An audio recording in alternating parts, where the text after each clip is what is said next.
Hey guys, welcome to this ididit Tech. Now, we're all here to help you build a better ride. Now, today's discussion is about how to measure and order your universal column or a custom column. Now, before we get into the column details, let me just emphasize something that often is overlooked, and that's starting with your steering wheel.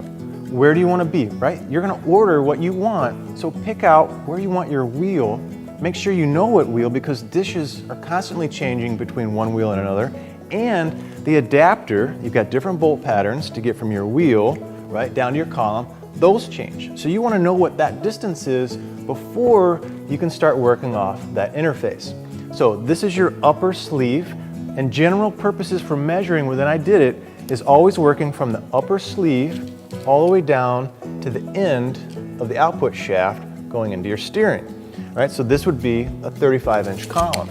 Now, of course, this is a column shift. You can see the lever here. Standard sizes are 18, 28 inches, 30 inches, 33, and 35. Again, from top of sleeve to the end. Now, with that, this is standard, right? This is the upper sleeve. It's about 4 inches plus about a 1/4 inch. Now down to your shift hub. So that's 2 1/8, give or take. So you're 6.5 inches to here. That's fixed and unchangeable. But you've got a transition cone or a lower cone. Typically that's 3 1/4 inches.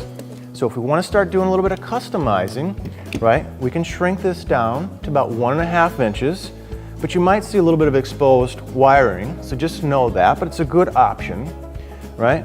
Your wiring slot standard is 13 1/4 inches on your column, but you can move it down to as much as 22, measuring from the top again to the upper sleeve. Now you can clock it as well, so that could help you out. Orientation, right? So there's a few things there that you can do on the column shift here. Now we'll transition to the floor shift, and again talk about a few features that are common between them that you can also customize for your build. So your floor shift columns are going to have a different range of sizes than your column shift columns, and they're going to be measured the same way from the top of the sleeve all the way down to the output shaft. Right, but they're going to be in the ranges of 12, 16, 28, 30, 32, and 35 inches. And the wiring slot's going to be a little bit different. As you can see, you don't have the shift hub in there. So you're going to start typically right around 11.5 inches. But again, this can be customized and moved well down the shaft and oriented. Now, when we talk about customization, there's a lot of room, like we talked about with just the wiring slot.